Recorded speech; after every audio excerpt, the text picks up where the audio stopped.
সাভার উপজেলা কেন্দ্রীয় সমবায় সমিতি লিমিটেডের ৩৯তম বার্ষিক সাধারণ সভা পল্লী ভবন হলরুমে অনুষ্ঠিত হয়েছে। এতে প্রধান অতিথি হিসেবে উপস্থিত ছিলেন ঢাকা ১৯ আসনে বিএনপি থেকে মনোনীত প্রার্থী ডাক্তার দেওয়ান সালাউদ্দিন বাবু। বিস্তারিত দেখুন ডেস্ক রিপোর্টে। সাভার উপজেলা কেন্দ্রীয় সমবায় সমিতি লিমিটেডের আয়োজনে পল্লী ভবন হলরুমে সংগঠনের ৩৯তম বার্ষিক সভা অনুষ্ঠিত হয়।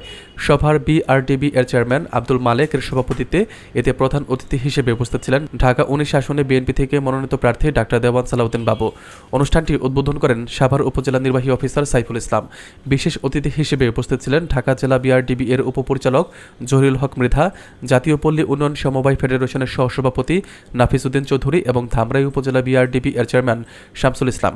প্রধান অতিথি ডাক্তার দেওয়ান সালাউদ্দিন বাবু তার বক্তব্যে বলেন, তার মরহুম পিতা দেওয়ান ইদ্রিস সাভার উপজেলা কেন্দ্রীয় সমবায় সমিতির প্রতিষ্ঠাতা চেয়ারম্যান ছিলেন এবং তিনি সবসময় সমিতির সদস্যদের পাশে ছিলেন। তিনি নিজেও আজীবন সুখ দুঃখের ভাগিদার হতে চান বলে জানান। তিনি সংগঠনকে আরও যুগোপযোগী করতে প্রশিক্ষণের ব্যবস্থা করার আহ্বান জানান এবং ট্রেনার সহ যাবতীয় খরচ নিজে বহন করার প্রতিশ্রুতি দেন। তিনি জানান যে আগামী জাতীয় সংসদ নির্বাচনে তিনি ধানের শীষ প্রতীক নিয়ে নির্বাচন করছেন এবং উপস্থিত সকলের কাছে ভোট ও দোয়া চান। সভাপতির বক্তব্যে আব্দুল মালেক উপস্থিত সকলকে ডাক্তার সালাউদ্দিন বাবুকে ধানের শীষ প্রতীকে ভোট দেওয়ার আহ্বান জানান। তিনি মনে করেন ডাক্তার সালাউদ্দিন বাবু নির্বাচিত হতে পারলে এই সংগঠন আরও সুসংগঠিত হবে ও শক্তিশালী হবে।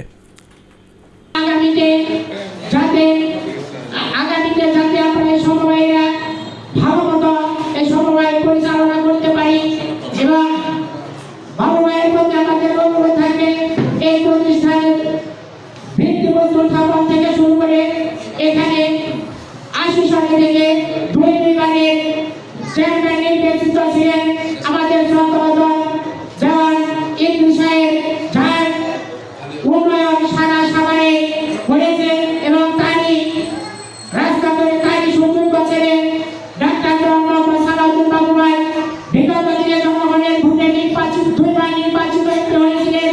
তিনি আমাদের অনেক উন্নয়ন করেছেন এবং আমরা আগামী দিনে বিএনপির পক্ষ থেকে এই সুযোগ বলে তাকে বিএনপি মনোনীত করেছে এবং আগামী দিনে আমরা সমবায়ীরা সকলে এই সালাউদ্দিন ভাইয়ের পক্ষে ধানের শীষে ভোট দিয়ে তাকে আমরা বিপুল ভোটে বিজয়ী করব।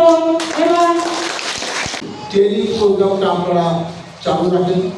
এই ট্রেনিং প্রোগ্রাম চালুর জন্য যা টাকা লাগবে আমি এখন থেকে আপনাদের কথা দিলাম,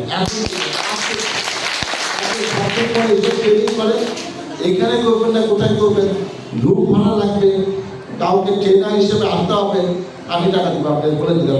যেহেতু এই সংগঠন আমার আব্বা একসময় নেতৃত্ব দিয়েছে, আমি ইচ্ছা আছে, আমাকে দল মনোনয়ন দিয়েছে, আমি ধানের শীষ প্রতীক নিয়ে নির্বাচন করছি, ফেব্রুয়ারিতে নির্বাচন হবে। আমি আপনাদের কাছে দোয়া চাই, ভোটও চাই এবং আপনাদের পাশে থাকতে চাই। আমি বলে দিলাম, মানে তোমরা ট্রেনিং প্রোগ্রাম এখনই করো এবং তারপরে আমি এসে উদ্বোধনী করবো এবং ওইটার জন্য টুকটাক যা খরচ হয়। তবে কোনো ট্রেনিং আছে 1 দিন হয়, 2 দিন হয়, কোনো ট্রেনিং আছে যে প্রতি সপ্তাহে 1 দিন করে 1 মাসে 4 দিন হবে, যেটা যেরকম করার দরকার করবো। আমি তোমাদের পাশে আছি, তোমাদের জন্য যা টাকা লাগবে দেবো। আর তো সেলাই প্রশিক্ষণ এটা এখনও আমি পারবো না, কিন্তু আমার ইচ্ছাটা আমি আপনাদেরকে নিবেদন করি, সেটা হলো তাই প্রতি মাসে আপনি 10 জনকে সেলাই শিখাবেন।